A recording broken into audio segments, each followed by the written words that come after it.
bienvenidos a Me Quiero Volver Chango. Gracias por hacerme su cómplice para matar el tiempo. Hoy que se han disputado los primeros 4 partidos de los octavos de final de la Champions League en su modalidad ida.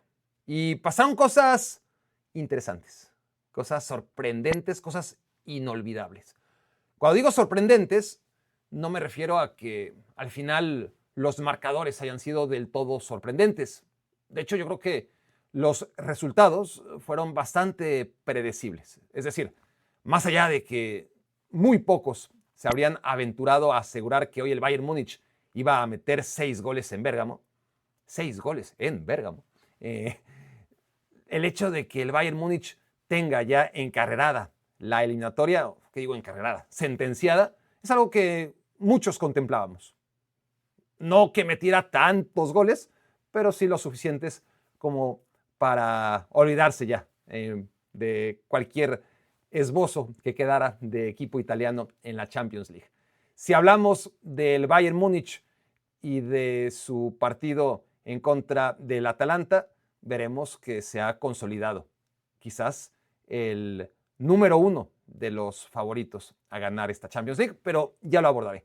En cuanto al partido que nos ofreció Liverpool en Turquía, creo que el resultado es bastante predecible y coherente con lo que hemos visto de Liverpool en esta temporada y cada vez que históricamente visita Turquía. También ya ahondaré en ello. En cuanto al partido del Barcelona, creo que es totalmente normal que haya empatado en St. James's Park, dentro de los 3 resultados que todos tenían un grado de probabilidad alta. El empate me parecía el más probable de los 3, ¿no? Local, empate, visitante. Creo que empate era la apuesta más segura de las 3. Y en cuanto al Atlético de Madrid contra Tottenham Hotspur, el partido sabíamos que podía acabar en goleada. Y acabó en goleada. Más no esperábamos cómo se fue dando eso tan rápido y de la manera en la que se dio. Tanto que estoy convencido que van a pasar los partidos, se van a acumular en los días, se van a perder y diluir en las semanas, meses, años, y muy pronto olvidaremos cualquier contexto e incluso el marcador de Newcastle-Barcelona. Recordaremos que avanzó el Barcelona. Obviamente que si el Barça pierde, ahí sí. Si al final el Barça pierde, lo recordaremos claramente por haber sido algo inesperado. Pero como se van dando las cosas, lo natural es que el Barça avance. El Barcelona llegará hasta donde llegue y el partido en contra del Newcastle United y su recuerdo se va a diluir. Lo mismo con el Bayern Múnich y otra goleada más, una de tantas, cuando se analice en retrospectiva su partido contra el Atalanta, y lo mismo podemos decir incluso de una derrota más de Liverpool en Turquía. Sin embargo, todo esto que iremos olvidando, ponemos los detalles y el marco referencial de estos 3 partidos, contrastan con lo que realmente creo que estamos condenados a recordar durante mucho tiempo, porque fue algo especial en la medida en la que no suele ocurrir, la manera en la que se desbarató Tottenham Hotspur en los primeros minutos en el Estadio Metropolitano, los errores de su portero, la decisión de Igor Tudor de sacarlo de la cancha, y en eso voy a querer dedicar más tiempo a mi análisis, porque me parece que aunque hoy quede como una segunda o tercera historia dentro de la voracidad de los medios, ¿no? que primero hablan del Barcelona y después ven de qué hablan, pero si hablamos de trascendencia y de cosas analizables y únicas, creo que merece y tiene, al final el tiempo le va a dar un lugar de privilegio a esto que vimos, que realmente no se va a perder entre tantas otras cosas, a diferencia de los demás duelos de estos octavos de final. Pero lo voy a dejar para más adelante. Vamos por el principio de este análisis. Voy a ir lo más rápido que pueda. Y el principio nos lleva al primer partido que se jugó de esos octavos de final en Turquía. Un Galatasaray-Liverpool en el que yo, en mi reacción inmediata al sorteo, hablaba de que era muy probable que Liverpool perdiera el partido de ida, que no me sorprendería en lo absoluto que Liverpool cayese en Turquía, porque es lo que hace el Liverpool. Siempre el Liverpool es lo que hace en Turquía, perder. Cada vez que visita Turquía, salvo una vez, ha perdido. Bueno, ganó una, empató otra y perdió el resto. Con esta, o mucho me equivoco, o han llegado a 6 derrotas ya cada vez que visitan a un equipo turco en Turquía, porque claro, han visitado Turquía y han ido victoriosos. No solamente han salido victoriosos, sino que se han llevado de Turquía dentro de todas las victorias que tiene Liverpool, que también han sido tantas que se van diluyendo a través de los años.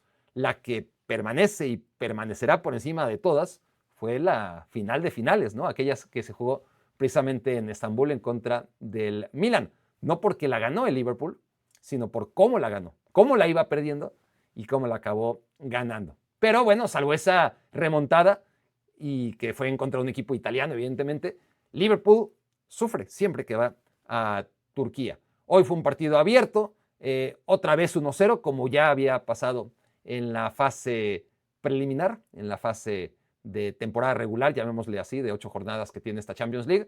El equipo turco venció 1-0, muy pronto encontró su gol en aquel partido y hoy otra vez se repite la historia, un partido abierto, un partido con posibilidades para ambos equipos, con algún gol anulado y creo yo que un resultado justo a final de cuentas para el Galatasaray, que decía yo, es muy probable que gane el partido de ida, pero no tengo o no tenía en ese momento y sigo sin tener la menor duda de que va a perder esa ventaja, de que se va a diluir en Anfield, independientemente del partido que haga el Liverpool, que bueno, tendrá que tener un mínimo, obviamente, ¿no? de intensidad y de calidad, que creo que va a tener, porque el resto lo va a hacer el Galatasaray. Lo hemos visto demasiado tiempo, son patrones de comportamiento que claro, lo que haya pasado en el pasado, valga la redundancia, no significa que se va a repetir irremediablemente una y otra vez en el futuro. Pero es que lo hemos visto tantas veces que apostar a favor del Galatasaray con una ventaja tras un buen partido en Turquía, es que no va a pasar. No va a pasar en Anfield. Seguramente no será el momento y más bien tiene toda la pinta de que se repita lo que ocurrió en contra de la Juventus. Al final, Galatasaray logró avanzar gracias a que tenía un hombre más en la cancha. La Juventus ya estaba muy cansada, pero la Juventus le remontó con un hombre menos 3 goles. Y era el Juventus Stadium, que su peso histórico en Europa es mucho menor al de Anfield. Entonces, sí veo disolverse muy pronto al Galatasaray en ese partido de vuelta, pero el Liverpool tiene problemas, claramente. Kerkez comete errores, hoy comete otro error de muchos que al final no sube al marcador. Konaté ni hablar, tremendo, lo salva el fuera de juego en una jugada en la que quedó retratado 2 veces, primero perdiendo el balón, luego de manera muy torpe tratando de rescatarlo. Y bueno, ese gol no sube al marcador, pero un equipo que hoy no tuvo a Alisson Becker, creo que ahí está bien protegido en general con Mamardashvili, que depende mucho de que Virgil van Dijk esté a un nivel correcto y no ha estado esta temporada a ese nivel, pero no tiene plan B y que está totalmente arrodillado a la figura de Mohamed Salah. Eso es lo que más me alerta de este Liverpool y de un Arne Slot que en su momento, en la primera vuelta, tomó una decisión dura, una decisión que se permitió tomar porque pues, venía a ser el técnico campeón de la Premier League cuando nadie esperaba que, ni le pedía siquiera que fuera campeón de la Premier League en el contexto en el que llegaba al equipo que dejaba Jürgen Klopp, y empoderado, utilizando esa palabra que tanto se usa hoy en día, tomó la decisión de sentar a Mohamed Salah y se armó la de Sam Quintín. Bueno, Salah armó la de Sam Quintín. La de Sam Quintín. ¿Quién era Sam Quintín, por Dios? Que lo menciono sin siquiera saber si fue un santo realmente Quintín o si fue un personaje de ficción o de cómics. Pero bueno, el caso es que Mohamed Salah armó la de San Quintín y se fue a la Copa Africana de Naciones y parecía sentenciado su futuro en el club, pero regresó como si nada y se instaló en la titularidad del equipo de regreso. Y claro, sus actuaciones no justifican que siga siendo titular. No justificaban que ganara de vuelta la titularidad. Y una vez que tuvo la oportunidad de aparecer otra vez en el 11, pues más allá de que se ha reencontrado con el gol en los últimos partidos contra Wolverhampton, sus actuaciones siguen siendo pobres. Su nivel físico, su confianza, claramente está a años luz de lo que vimos el año pasado. Es un declive absoluto y un equipo que en su momento tuvo lesionado a Florian Wirtz, que ha tenido lesionado a Alexander Isak, que tiene la posibilidad de jugar con Szoboszlai como lateral derecho y ahí abrirle hueco a todos los futbolistas que tiene adelante que acomodar Arne Slot, pues se justificaba, ¿no?, la presencia de Mohamed Salah. Ha vuelto Florian Wirtz, hoy ha sentado a Cody Gakpo, que tampoco es que Gakpo haya dado demasiados argumentos, hay que ser claros también en esto, también ya le tocaba un poquito de banca a Gakpo, pero es que hasta en los cambios, ¿no? Ya Arne Slot no quiere ni siquiera sacar del campo a Mohamed Salah y ese es un problema cuando Salah no te está respondiendo, no te está resolviendo partidos y bueno, por mucho que haya gastado el Liverpool, su problema sigue siendo que depende de dos jugadores que ya no están en su mejor forma y que ya difícilmente, muy difícilmente lo estarán, tanto Van Dijk como Salah, que hicieron muchísimo por el club, pero que en el presente y en el futuro difícilmente veremos que repliquen actuaciones que necesita este Liverpool y que, bueno, no tiene reemplazo en defensa, pero que sí vaya, que tiene muchas opciones en ataque, más allá de las lesiones, y Arne Slot ha decidido a todas luces doblar las manos respecto al tema Mohamed Salah, y eso corta muchísimo las posibilidades de este Liverpool, que de todas formas creo que va a ganar. Estoy convencido que va a remontar en Anfield y jugará en contra del Chelsea o del Paris Saint-Germain. Bueno, analizado el partido del Liverpool y esa derrota, tenemos que pasar al Bayern Múnich rápidamente. Bayern Múnich destrozó a la Atalanta, no necesitó ni siquiera Harry Kane, hasta Nico Jackson metió gol, se unió a la fiesta. Michael Olise, yo lo vengo diciendo desde la temporada pasada, parecía y era precipitado. Creo que el tiempo, si no me ha dado la razón, porque falta muchísimo, pero ya no luce tan descabellado decir que este chico puede ganar el Balón de Oro, porque puede ser el líder de un Bayern Múnich campeón de la Champions. Así lo veía yo al final de la temporada anterior y a inicios de esta. Y bueno, ahora parece una declaración totalmente normal, ¿no? Lo es. Quien no lo vea, pues claramente no está observando los partidos del Bayern Múnich. ¿Qué clase tiene Michael Olise? ¿Qué productividad? ¿No? Porque no solamente es lo que produce en goles y asistencias, sino cada gesto, cada regate, cada control de balón, la superioridad que manifiesta en cada instante, en cada minuto de cada partido, es realmente algo formidable que se ve muy pocas veces. Hoy, de la mano de Michael Olise, un Bayern Múnich que lo he dicho aquí siempre, ¿no? Va y no se autorregula. Si le dan oportunidad de hacer lo que hoy hace, la toma. Y el Bayern generalmente así ha sido, pero con Vincent Kompany lo es todavía más. Lo es todavía más. Y bueno, ha resuelto ya la eliminatoria contra el único sobreviviente que le quedaba, ya podemos hablar en pasado, ¿no?, a la Serie A, y lo ha hecho trizas. Claro, la Atalanta tenía el argumento de, es que él mata alemanes, ¿no?, porque eliminó en la ronda pasada al Borussia Dortmund, porque en la fase previa, en esta temporada le ganó al Eintracht Frankfurt, la temporada pasada le ganó al Stuttgart, históricamente ha tenido buenos resultados contra equipos alemanes, pero una cosa son equipos alemanes y otra cosa es el Bayern Múnich, muy distintas, totalmente distintas, ¿no? Que le hayas ganado a equipos alemanes históricamente no significa absolutamente nada si no has enfrentado nunca al Bayern Múnich, ¿no? Es muy claro que esa estadística era tendenciosa, que no ayudaba en nada. De por sí las estadísticas solamente son para ilustrar y quemar cierta curiosidad, ¿no?, a la hora de acercarte a un partido, pero sobre todo esta, de que el Atalanta podría haber ganado 20 partidos contra 20 equipos alemanes distintos, pero si nunca había enfrentado al Bayern Múnich, entonces no sirven de nada esos antecedentes, por más que, claro, y yo lo dije, pues porque había que calentar de alguna manera el partido. No solamente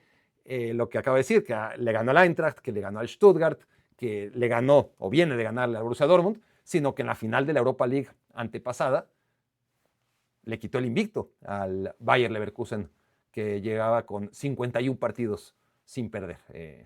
Pero claro, inclusive con todo el mérito que el equipo entonces dirigido por Gasperini y con un Lookman estelar tuvo al vencer 3-0 al Bayer Leverkusen, sigue sin ser el Bayern Múnich, que consolida su candidatura como el equipo que está en mejor forma hoy. Claro, lo que pasa en marzo difícilmente va a repercutir en mayo, pero las sensaciones que va dejando este Bayern Múnich es que va a llegar muy bien, ¿no? Vamos a ver, tendrá un rival muy difícil, Real Madrid o Manchester City en cuartos de final. En semifinales, si es que llega, le esperará todavía un Paris Saint-Germain o un Chelsea o un Liverpool que también luce muy, muy complicado. Pero ahora mismo el Bayern Múnich está a un nivel en el que no está nadie. Si comparamos al Bayern con el Arsenal, que sería la otra candidatura más sólida, sobre todo un Arsenal que en la Champions luce mucho más. Ya veremos mañana, ¿no? Pero mi sensación es que el Arsenal se libera, está menos atado, menos nervioso cuando juega la Champions League que cuando juega la Premier League, donde está sufriendo mucho más sus partidos. En la Champions se le ve suelto.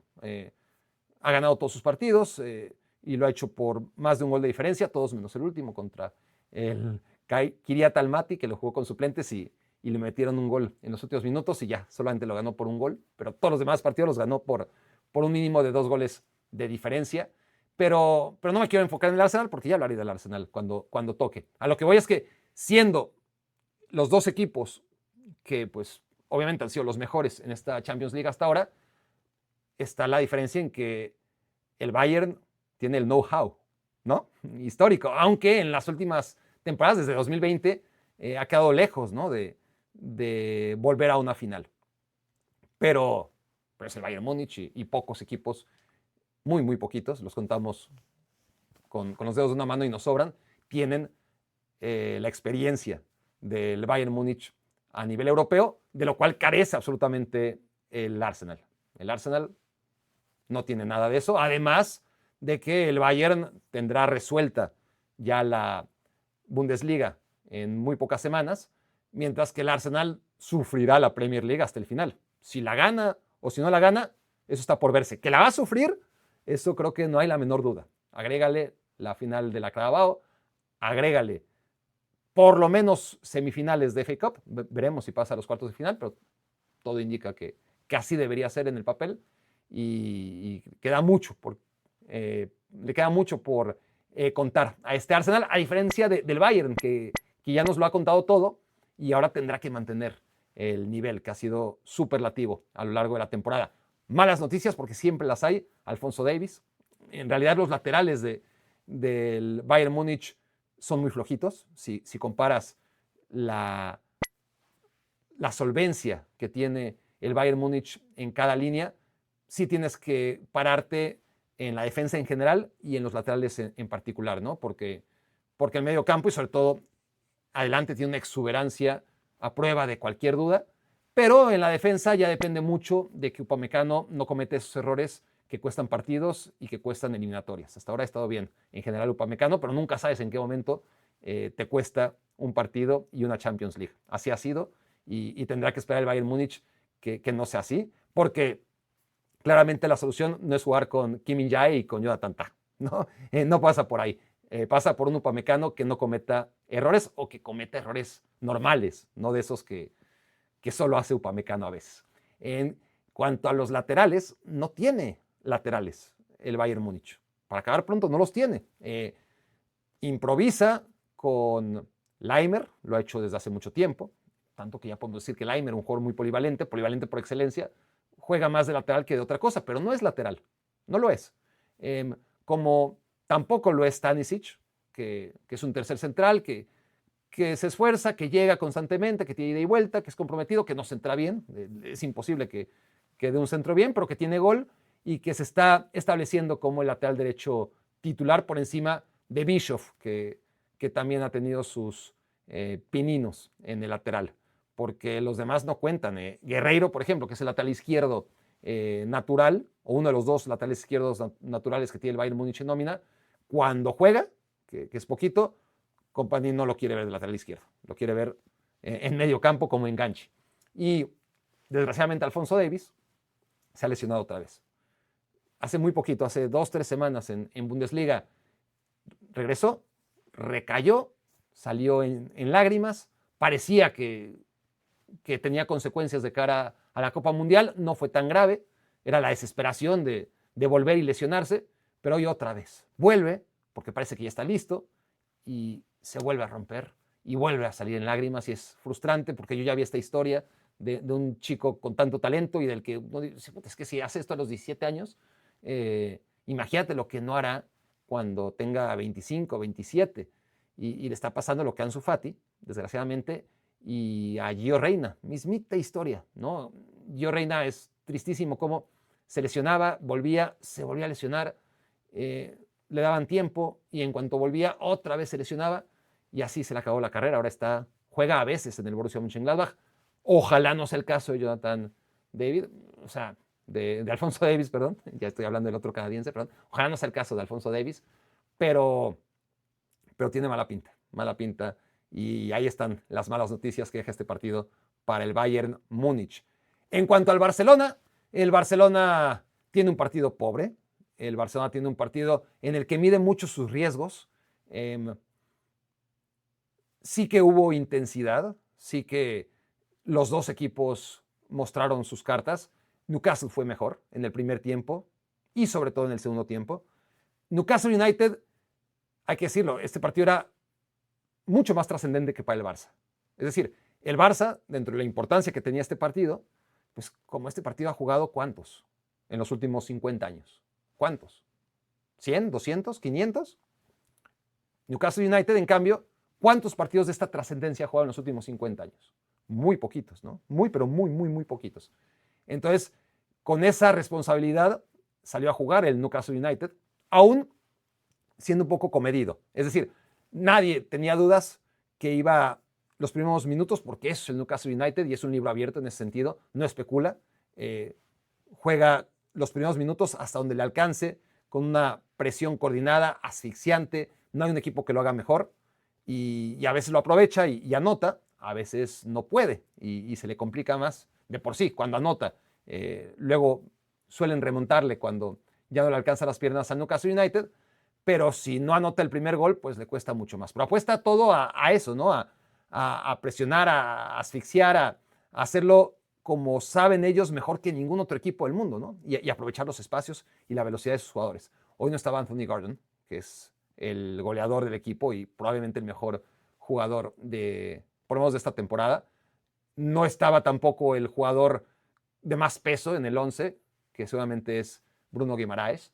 Y de todas formas, el equipo de Eddie Howe tiene muy claro lo que quiere hacer en la cancha y lo hizo. Y el Barça ya estaba preparado también para la tormenta porque ni modo de que cambiara hoy el Newcastle. No iba a cambiar y había que sostener esos minutos del Newcastle y lo sostuvo como pudo.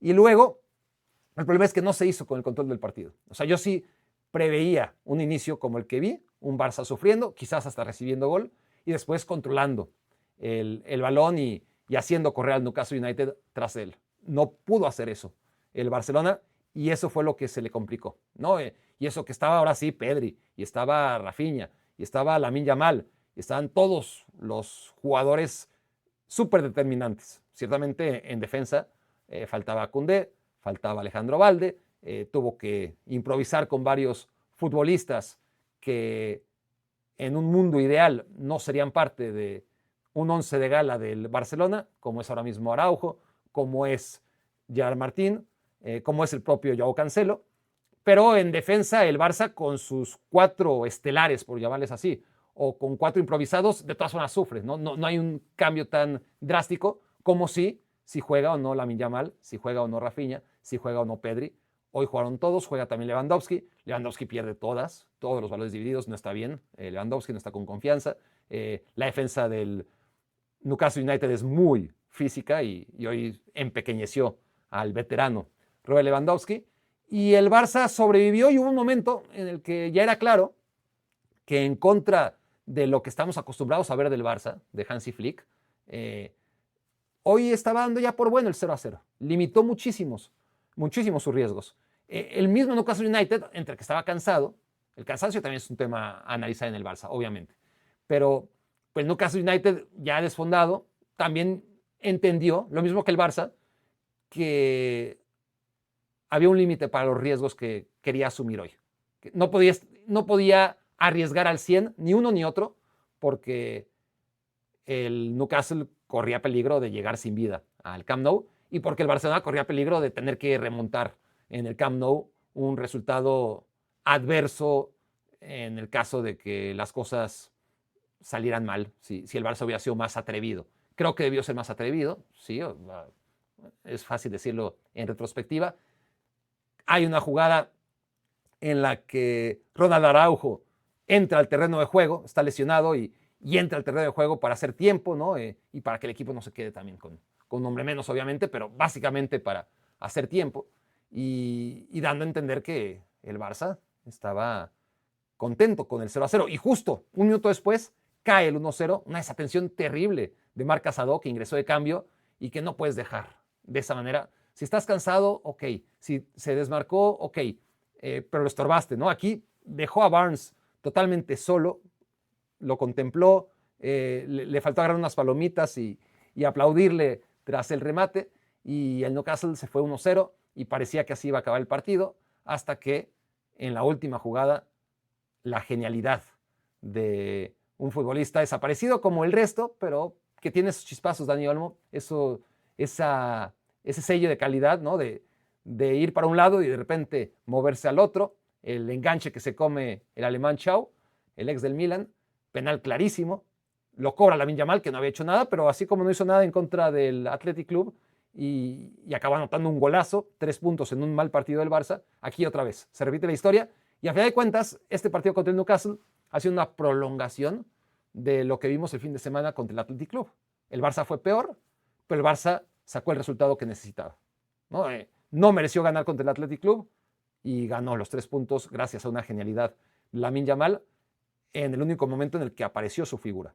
Y hoy, en el último momento y en el único en el que apareció su figura, agarra el balón, una personalidad tremenda, un jugador que en sus inicios pues, no tenía buenos números tirando penales, pero que se convenció a ver, si yo soy una figura, voy a tirar penales. No, no puede ser que sea la figura del equipo o que quiera aspirar a lo más alto y lo más grande en el fútbol y que no tire los penales de mi equipo, a pesar de que al inicio las estadísticas podían decir, mira, mejor que lo tire otro. Sobre todo cuando no estaba Lewandowski en la cancha, no había debate, y ejecuta y gana. Otra vez, en un partido en el que Lamine Yamal hace muy poquito, tiene, aunque no sea con una genialidad como contra el Athletic Club, pero tiene los tanates de cobrar con una maestría tremenda, engañar al portero y marcar el gol del empate para el Barcelona, que otra vez, con unas sensaciones de juego, no diría yo que alarmantes, pero sí un poquito abajo de preocupantes, ha logrado el objetivo, que es no perder en St. James's Park. Las mejores versiones del Barça, y ustedes revisen resultados en el pasado, el mejor Barça de Guardiola solía empatar sus partidos de ida fuera de casa, en los octavos, en los cuartos de final. No es nada nuevo, no es absolutamente nada nuevo. Mucho mejores versiones del Barça han empatado fuera, es un buen resultado. Lo que alarma, ciertamente, o alerta, es que ya viene dando demasiadas señales de fatiga el Barcelona, y que a este nivel, por allanado que parezca el camino hasta la final, le va a costar mucho trabajo, ¿no? Y ya veremos cómo viene el partido de vuelta contra el Newcastle United, pero el Newcastle United saldrá a morir, ¿no? Y sin nada que perder, y vamos a ver cómo puede controlar ese factor el Barcelona. Y ahora sí, vámonos al Atlético de Madrid contra Tottenham Hotspur y a las reflexiones que tengo sobre lo que hizo Igor Tudor al sacar al portero Kimski. A ver, para empezar, el Tottenham Hotspur llega a este partido contra el Atlético de Madrid, aunque Cholo Simeone le haya dado la condición de favorito en la conferencia de prensa previa. Evidentemente no podía llegar como favorito, así como han estado las cosas esta temporada. 4 empates y todo lo demás han sido derrotas, 0 victorias en lo que llevamos de 2026. Una lágrima total. Quedó cuarto lugar en la Champions League en la fase previa, pero claramente con unos rivales muy a modo. Un calendario que le benefició muchísimo en el sorteo al Tottenham Hotspur, a diferencia de otros que tuvieron un camino en esas 8 jornadas previas a lo que estamos viendo ahora, mucho más sinuoso. No fue el caso del Tottenham Hotspur, que tuvo rivales sencillos, que le pasó o le está pasando lo que la temporada pasada en la Europa League, que en la Europa League tenía rivales mucho más cómodos que en la Premier League, y en la Premier League fue un desastre absoluto, y lo está haciendo otra vez esta edición, pero en Europa venía mostrando otra cara, pero tenía que enfrentar a un rival como el Atlético de Madrid. Pero es que hoy el Atlético de Madrid ni siquiera propició los errores. Muchas veces hay que decir, mira, sí, hubo errores, pero son propiciados por el rival. Aquí, honestamente, es que parecía que los 21 jugadores atacaban a la portería del Tottenham, ¿no? Los 10 compañeros de Kimski y los 11 jugadores del Atlético de Madrid volcados hacia una sola portería. La cantidad de errores garrafales terribles del equipo inglés y sobre todo de su portero. Su portero que comete un error grave, pero de esos que le puede pasar a cualquiera. Hemos visto a los mejores porteros del mundo cometer errores similares al terrible error de Kimski en el 1-0, pero es que luego ocurre otra vez. Igual, obviamente, víctima Kimski de lo que le venía pasando, es incapaz de patear una pelota. Es todo lo que tenía que hacer, ¿no? Patear una pelota. Ya había errado su pase en el primer gol y aquí ya víctima de las circunstancias, de su inexperiencia, comete un error idéntico. Y claro, el técnico tenía que tomar una decisión, dejarlo o sacarlo. Las críticas obviamente van en contra del entrenador por todo lo que se le suele decir, que lo exhibes. Yo creo que no es necesario exhibirlo, es decir, se exhibió solito, ¿no? Los errores están ahí. No creo que el hecho de que lo haya sacado lo haya exhibido más. Creo yo que el error de Igor Tudor fue haber puesto de titular a Kimski. Había muchas voces en contra de Guglielmo Vicario, que ha cometido muchos errores y que pedían desde hace muchas semanas que chupara banquillo, que había perdido ya, que ya no merecía la titularidad del Tottenham Hotspur. Igor Tudor se equivoca en este momento y decide que ya, suficiente Vicario, vamos a ver cómo lo hace Kimski. Y pues lo estaba haciendo fatal. Y ese fue el error, ponerlo. Para mí el error no fue sustituirlo. Al final quieres, te estás ahogando. Claramente, yo no sé cómo llegó Igor Tudor a este partido, pero hizo con Kimski lo que el Tottenham Hotspur debió haber hecho con Igor Tudor. ¿A qué me refiero? A que una vez que se equivocó al ponerlo, Tudor reconoce su error y dice, es que si sigo con este portero, si ya falló 2 veces así, ¿quién me garantiza que no falle una tercera, una cuarta y una quinta?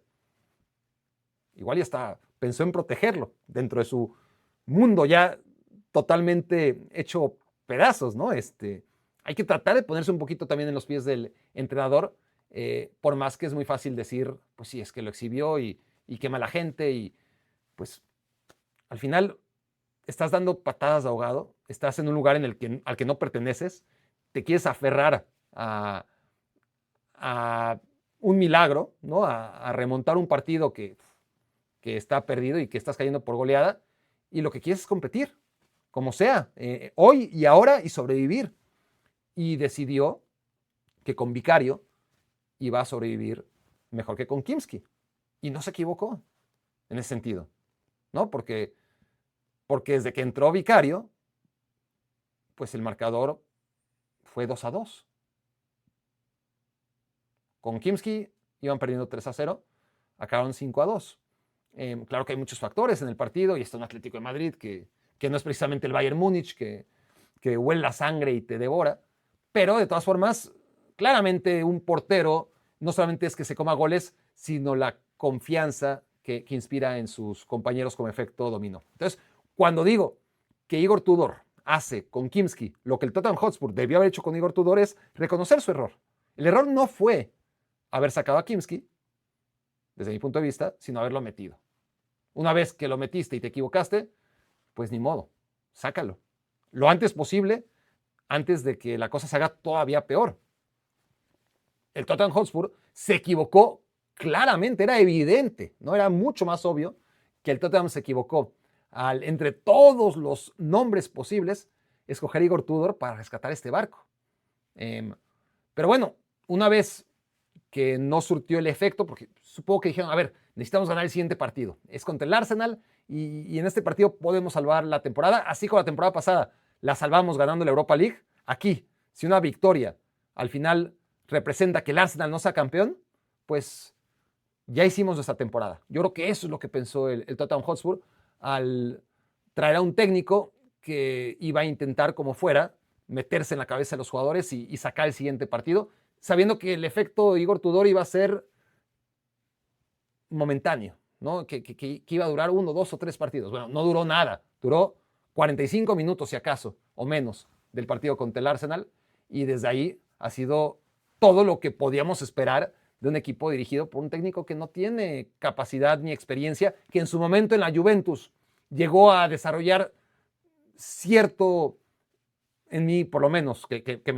me equivoqué a la hora de apreciar las posibilidades que tenía su Juventus. Pero bueno, rescata a la Juventus, que venía haciendo lo fatal con Thiago Motta, le dan la oportunidad de empezar esta temporada, no estaba a la altura, y eso que conoce a la Juventus muy bien, la conoce súper, súper bien. Yo creí que era, y hasta lo dije, para otro equipo no, pero para la Juventus quizás no sea tan mala idea en este momento de la Juventus y en este momento de la Serie A. Ahora, de eso, a una vez que demostró que no está para grandes cosas como técnico, o lo comprobó para muchos, porque ya venía de dirigir a varios equipos chiquitos, ¿no?